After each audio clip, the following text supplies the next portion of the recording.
Okay, so once again, good morning everyone. So this will be our last topic for the system implementation and design.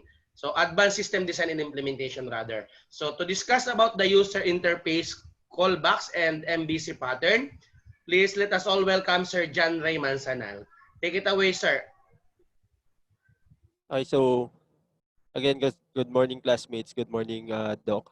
So I'll be reporting user interface callbacks and MVC pattern for the advanced system design and implementation. So for the outline of my report, so I'll be discussing the user interface. It's four formats: the CLI and GUI, the two most common formats for the user interface. Also, the design or the level of UI design will be discussed. The architecture or the software architecture behind user interface, as well as the different implementation approaches for the UI. Also, the callbacks will be covered, the different kinds of callbacks. The MVC or the model view controller framework will be discussed, uh, along with its architecture, some of its examples, and some of the advantages and disadvantages of this design patterns. So this report has something to do with the design patterns for a UI, for a user interface. And among of these design patterns involve not only the MVC framework, but also the MVVC and other synonymous design patterns for designing not only a UI but a whole system itself.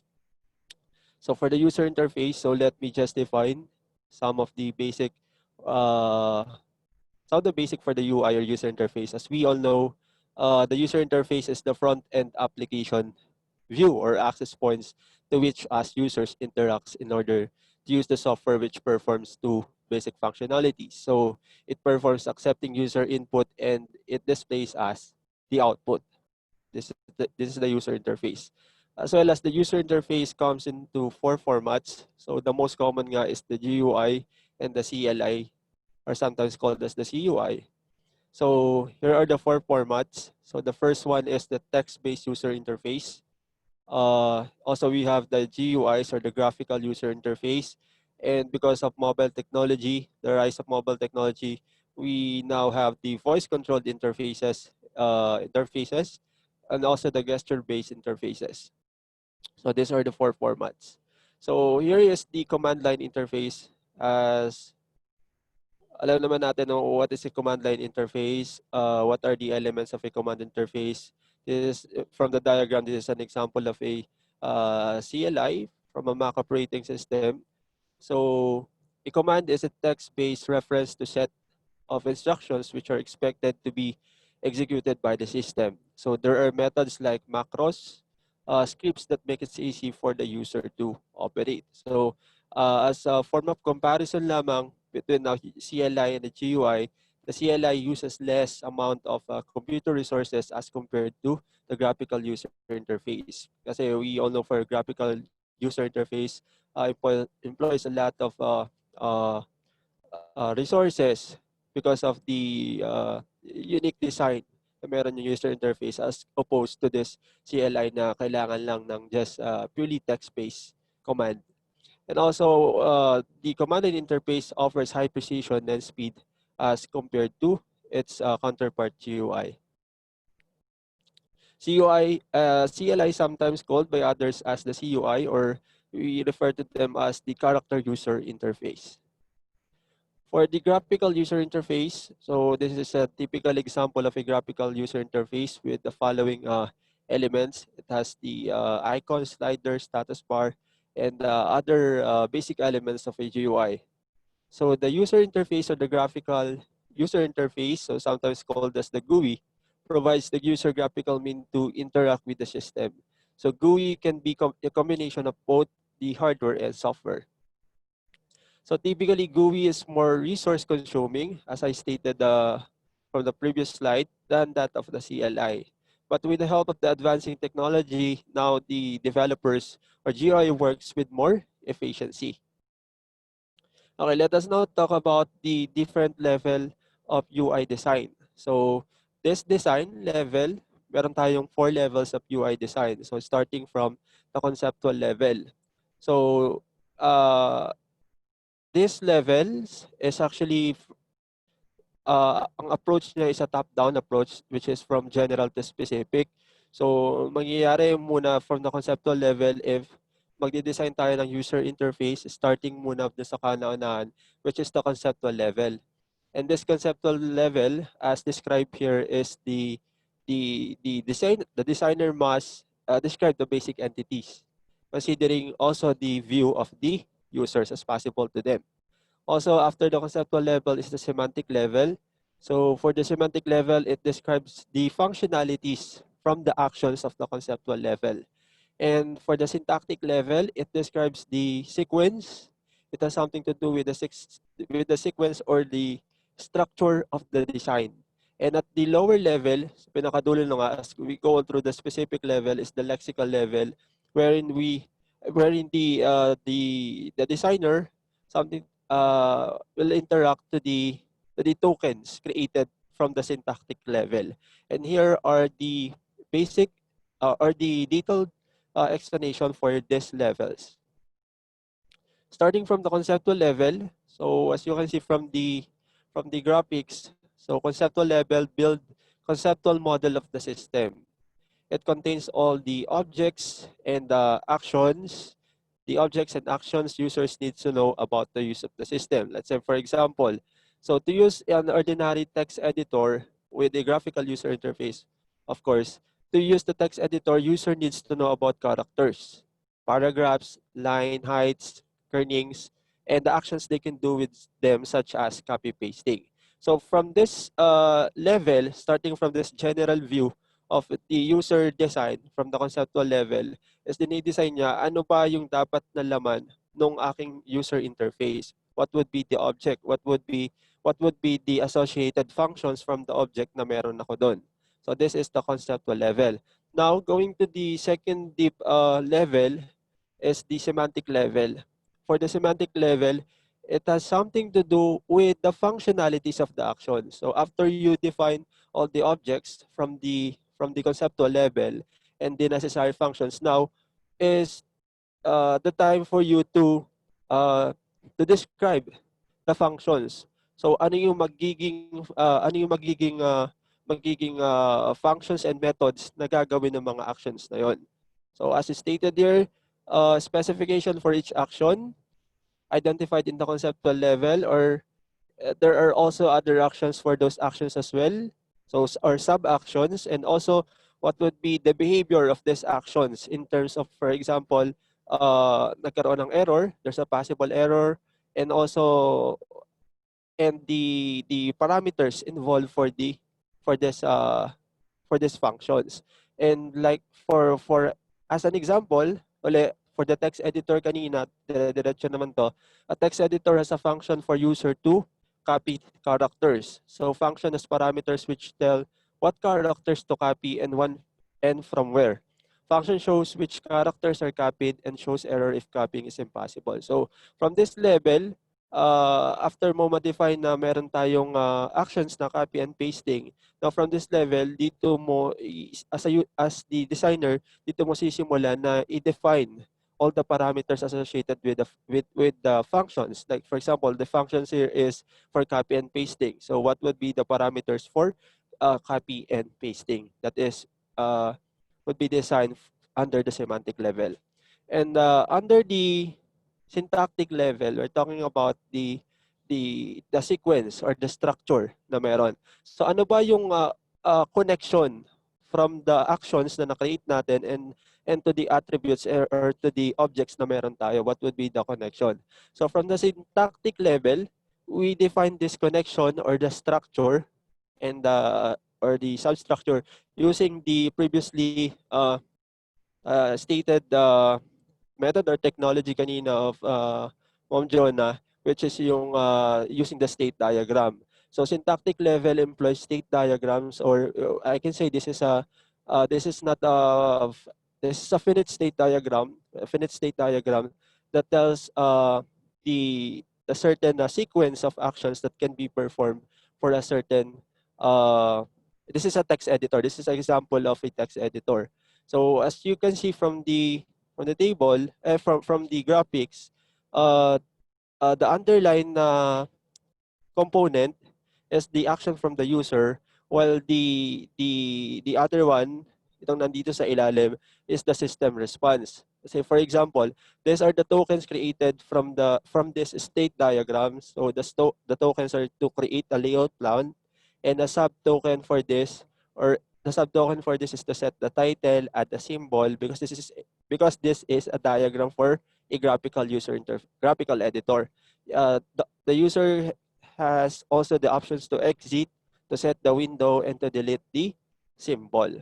So makikita natin talaga dito yung structure at yung sequence ng input and output na mangyayari from the user interface. Remember, we're designing a user interface starting from the conceptual to the semantic and then the syntactic level up to this point. And then the last level of UI design natin na tinatawag is the lexical level. So for the lexical level, this is the level the designer define how user actually interacts the system. So let's say for example, our example nga kanina pa rin is the text editor.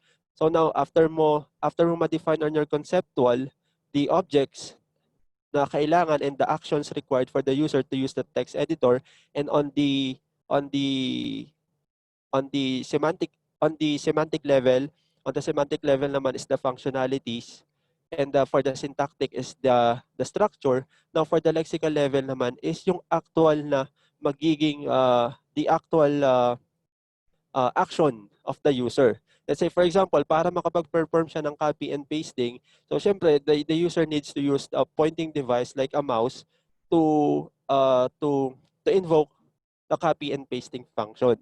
At yun yung iniisip ng designer when it comes kapag nasa lexical level na siya. O nandito na siya sa pinaka-lowest level of the UI design, which is the lexical level. And this level of UI design was developed by Foley and Van Dam. This is a model from a Foley and Van Dam. Okay, so next to that is the software architecture for the UI or user interface. So for the software architecture of the user interface, there are two considerations. And these considerations involve the design patterns for the GUIs, for the GUIs, and the approaches to GUI programming. So the main concern for this is the design patterns for the GUI, because the topic assigned sa akin is the MVC pattern, which is the design pattern for designing a user interface. So that's why listed here are the view tree, the listener, and the model view. And some of the approaches to the GUI programming involves the conventional procedural, declarative, and direct manipulation. Just like how we categorize the programming languages, the other programming languages is just like the same on how we categorize the way on how are we going to uh, design or to implement a user interface. So starting with the design pattern is the view tree. So what is a view tree?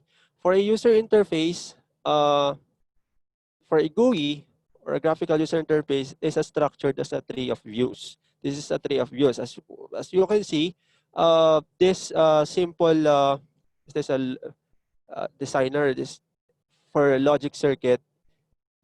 This is a emulator for a logic circuit. Makikita natin dito this is actually a view. This is a view, and a view is an object that displays itself on the region of the screen. So for example, this is an application. So the user can view this application. This is actually the view of the user, and it employs the tree. And from the tree itself, it has something to do with the parent-child relationship. But for a tree, we have the parent-child relationship. So starting from the root node, which is the main panel. The main panel is the main we can say as the main part or the main container for this one. And under the main panel, it has the its childs. Makikita natin as childs as the toolbar, which is makita natin form as another component para dito. And we also have a splitter ito that forms for uh, We also have a splitter for this palette. Makikita natin there's a splitter for this palette and a drawing area dito sa atin. So parang makikita natin dito for the design patterns in view 3 is somehow dinesign siya as parang yung behavior and actions of this design is somehow patterned with the way how a tree works, in which nga meron tayong may parent and node relationship tayo. And this is for the view tree. And after dito, for the view tree, we also have the input handling as provided by the listeners. Di ba kanina nakita natin we have the view tree and the listeners. These listeners are just the actions that can be performed, or the actions or the functionalities that these objects dun sa ating user interface ang pwedeng i-provide niya. As you can see from the main panel for the toolbar, let's say for example, a toolbar has a click listener. So on click, what will going to happen kapag the toolbar is click? And also a drag listener, how about kapag niresize naman yung splitter natin? So input handling. So the input handling, or sometimes called as the input handler, are associated with views and also called as listeners. They are also called as event handlers, subscribers, and observers. For the implementation approaches naman, these are the three implementation approaches to GUI implementation. The first one is procedural programming. So we all know that in procedural programming, it has something to do with the code that says how to get what you want. So it is really the flow. The control is, we have the flow of control when we do this type of implementation for GUI, for procedural programming. For declarative programming naman, it has something to do with the code that says what you want, and it has no any explicit flow of control. And finally, for the direct manipulation, sometimes with the help of uh, drag and drop technology, so creating what you want in the direct manipulation interface. So as an example, para makita natin yung concept na ito, if let's say for example, in a procedural programming, we want to design three blocks, uh, ito, yung three blocks na to, when procedural yung ginamit natin, so there's a certain procedure. In the procedure, let's say for example, this is the block A, block B, and block C. So put down block A, then the second one is put block B on block A, and put block C on block B. And makikita natin procedural yung nangyaring approach. And when we say naman declarative, so something to describe. So ano ba yung gustong makita? Ano bang output yung gusto natin makita? A tower of three blocks. As simple as this can uh, can produce the same output as for our procedural programming. Is makikita nga lang natin medyo time consuming lamang yung procedural as opposed to the declarative programming for the GUI.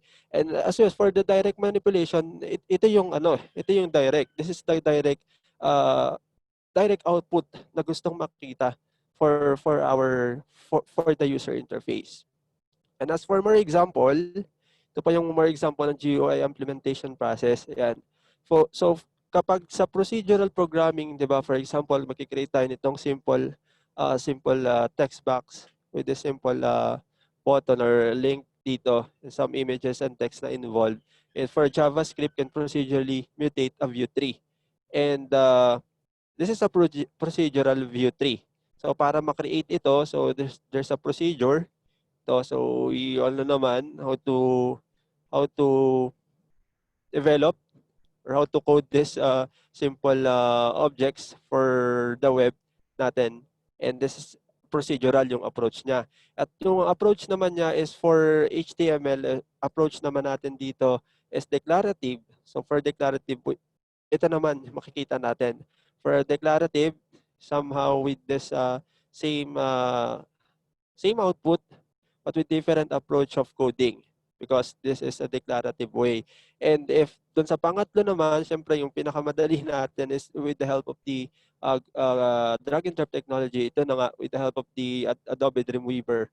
As we all know, this is a drag and drop creator or designer for a website, and as well as we can incorporate our codings for our website. So these are the GUI implementation approaches. So now naman is the GUI callbacks. So callbacks are just functions. These are just functions that mako-call or matitrigger or may invoke once na na-click or merong event na nangyari from your object. This is a callback, as simple as that. A callback is a function that we associate with a specific GUI component or with the GUI figure. So it controls the component behavior, yes, by performing some action or in response to an event for that particular component.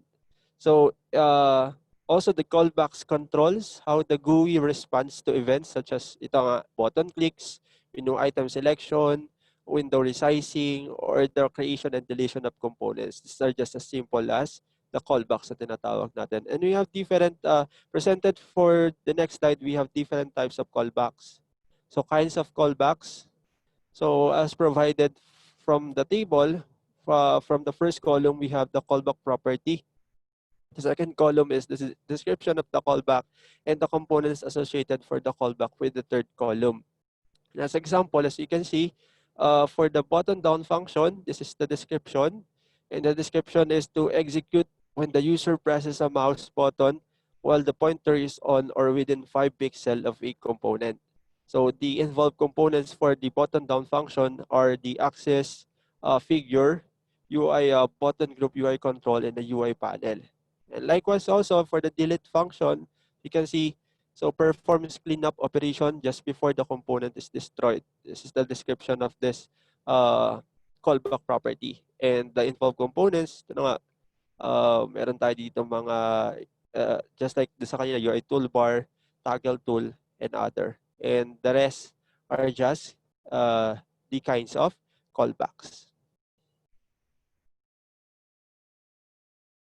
Okay, so now let us now discuss the design pattern, which the design pattern na naka-assign naka-assign sa akin, which is the model view controller or the MVC pattern, or sometimes natawag din ng iba na MVC framework. This the MVC framework is an architectural pattern or a design pattern that separates an application into three main logical components. Kasi naman makikita naman natin mostly or most of the design patterns na available from the web aside from the MVC, yung MVVC, also the other types of uh, design pattern naman is a triad. They form a triad. So meaning if they form a triads, they only have three main components. Doon naman lagi lahat doon natin nakikita yung similarities ng different design patterns natin. So this triad nga of the model view controller is the components model. These are the three models for the MVC. The model, stands for model, V stands for view, and C stands for the controller.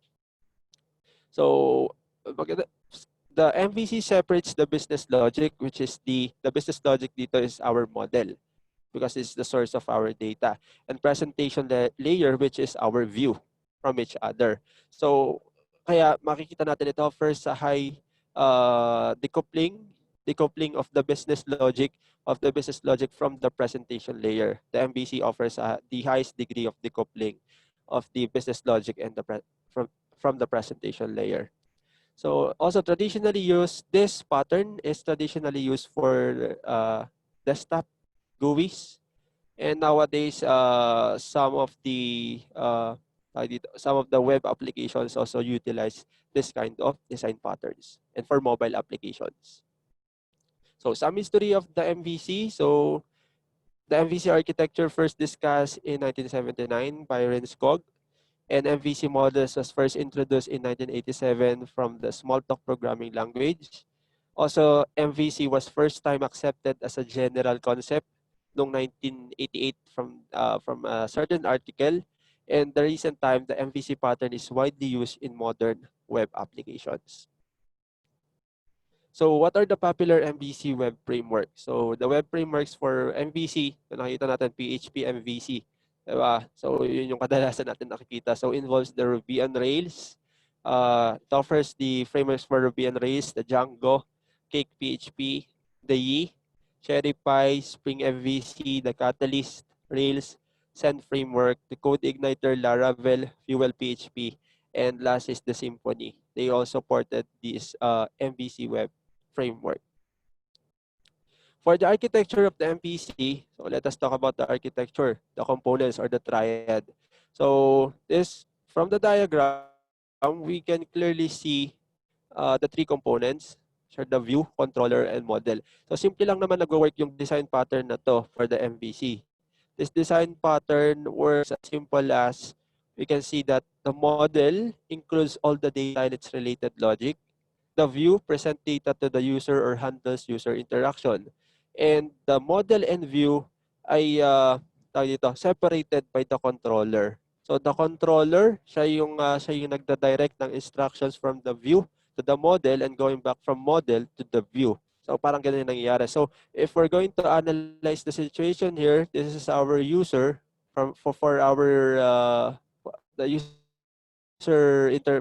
the user of our GUI. So the user interacts with the view, of course, as provided by the view component. So from the view component, dun niya i-invoke yung certain na gusto niyang gawin from our graphical user interface. So now, that will be the controller. Ma-alert yung controller natin. View alerts the controller of a particular event na pinerform ng ating user. Now the controller, number 3, the controller will now updates our model. So, i-update niya yung model kung ano ba yung action na ginawa ng view natin. And now the model alerts view that it has changed. And finally, the view grabs model data and updates itself. Parang makikita natin yan na sample na for example, nag-edit tayo ng isang Word document. From the Word document, tayo yung user, na-edit natin yung Word document, and yung view natin is let's say for example, we're using the Microsoft Word, in yung view natin, doon tayo gumagawa. And meron tayong inad na symbol, meron tayong inad na text, and meron tayong text symbols na inad doon. Now, the controller, yun yung ibabato ngayon ng controller na information doon sa ating model. Kasi yung model natin, as una, kung newly created yung document natin, alam natin na yung Microsoft Word natin is simply blank, a blank model lang. And since na nag-add tayo ng mga button or nag-add tayo ng mga images and text na ginawa ng user natin, so yun yung ibabato na information ng sa controller at i-inform niya yung model na mayroong mga actions na ginawa si user. So kailangan yung model i-update niya yung model niya. So update niya yung model niya or gawin niya yung mga in-invoke na action ng user. So now the model will now alerts the view or the output or the screen kung saan makikita ng user yung nagawa niyang yung mga nilagay niya ng mga actions or yung mga nilagay niya ng mga text and images doon. And finally, kapag sinave siya ni user, the view grabs model data and updates itself. That's why yun yung meron sa kanya. And mamaya makikita natin some of the advantages of using the MVC is because nga sila is talagang separate yung tatlo natin na the logical component natin from the view component is the model can be used by multiple views. This is one of its major advantage over the other pattern. So the model can be used by multiple views, not only with one view. Kasi kapag sila pareho ay hindi separated, say for example, bago makapag-create ng another model uli, is kailangan na uli ng another process na manggagaling from the controller, which is hindi siya okay for the design. Makikita natin yan from the following examples. Okay, this is the detailed explanation of the view.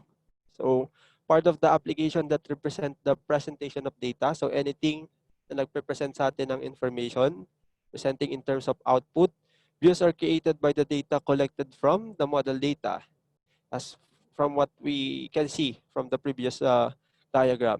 A view requests the model to give information so that it presents the output presentation to the user. So also the view represents the data from charts, diagrams, and tables. Yung pag meron tayong mga charts, diagrams, and table, ito yung view components ng MVC natin. For example, any customer view will include all the UI components like text boxes, drop-downs, and others. So for the controller naman, so sabi nga natin kanina, the controller mediates the view and the logical business model, which is the model. So part of the application that handles the user interaction. So the controller interprets the mouse and keyboard inputs from the user, informing model and the view to change as appropriate. Kung ano ba yung gustong gawin ng user. So kailangan mag-reflect dun sa view sa model, and now the model will reflect it back to the view para makita ng user na nag-take effect yung kanyang ginawang actions. So a controller sends a command to the model to update its state. So these are the examples, pero meron tayong associated example dito later. For the model, finally, the model is the source of the data. Now, the model component stores data and its related logic. So it represents data that is being transferred between controller components or any other related business logic. So these are the example of the for the model. It responds to the request from the views and also respond to instructions from the controller to update itself. So it is also considered as the lowest level of the pattern. So the lowest level of the pattern is the model, which is responsible for the maintenance of the data or maintaining data. So these are the primary components of the MVC. And para mas to clearly na gets natin yung yung concept nito, there is a realistic example. So for our MVC. So suppose for example, to alam naman natin, nakikita natin dito is a typical transaction na nangyayari sa isang restaurant. For example, order yung ating customer, and we have and from the view, which is from the menu of the from the menu of the restaurant, and we have the controller as the waiter na magbibigay naman ng order niya papunta doon sa chef na nagluluto doon sa kusina. And that would act as our model. And this is just the summary of what happened to this transaction. So stated here na when we go down to the restaurant, di naman natin all of us are are anonymous to each other. So hindi naman natin kakilala yung staff doon or yung from the restaurant. That's why we are independent from each other.